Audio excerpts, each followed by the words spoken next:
shirweynaha deegaanka ee Muqdisho ayaa lagu qabtay maalintiisa koowaad magaalada Muqdisho waa shir noociisa uu ku cusub yahay dalka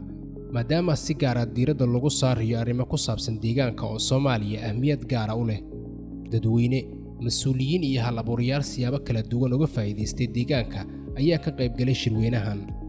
waxaan la hadalnay qaar ka mid ah hal-abuuradii ka qayb galay shirweynahan maanta waxaa kaga soo qayb galay barnaamijka environmentiga oo Muqdisho ku saabsan tahay inaa artist ka hadlaayo inaa kaga soo qayb galo marka saddexdan artist kaga soo qayb galay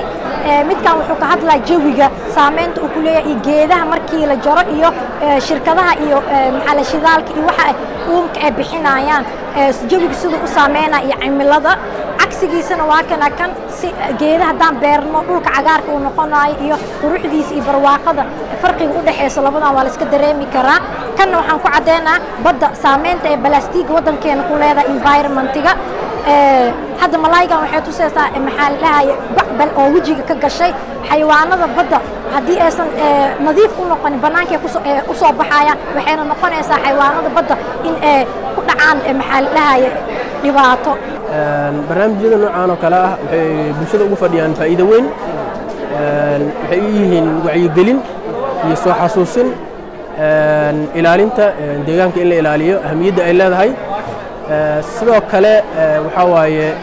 in waxaa la iskula wadaagaa dhibaatooyinka jiro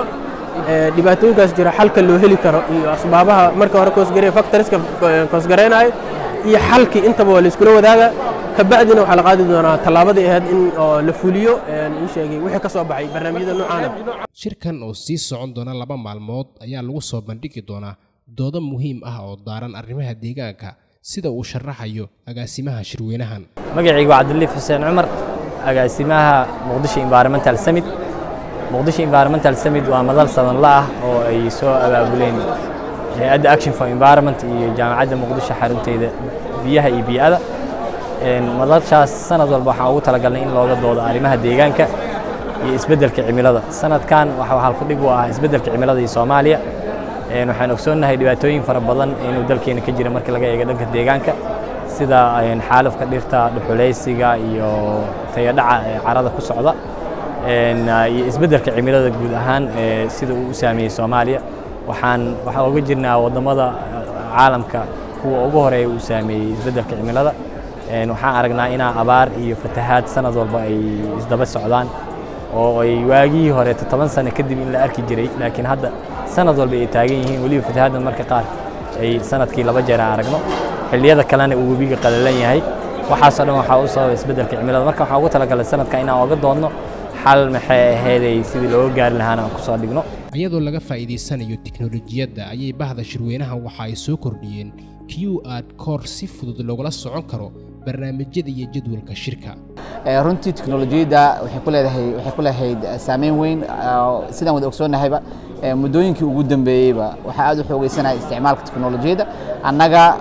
marka laga soo tago in fariimaha wacyigelinta iyo howlaha la xiriira aan u isticmaali jirnay tiknoolajiyadda iyo internetka haddana waxaa intii aan organize gareynayna shirka waxyaabahan aad uga faa'iideysanay waxaa ka mid ahaa in daabacaadihii faraha badnaa ee la samayn lahaa inaan ka maarano aan isticmaalno QR code-kan oo aan ugu talagalnay qof kasta inuu mobilekiisa maadaama smartphoneska la isticmaalayo in ay samaystaan kadibna ay adeegsadaan runtii waxaan isleenahay aad u bogaadiyeen dadkii dad badan oo waxaa jira shirka ogaa laakiin aan ogeyn markay yimaadeen ku baraarugayay isticmaalka runtii wayna bogaadiyeen waxay ahayd fariin fiican oo wacyigelin dhinac kale ka ah oo ka faa'iideysigeeda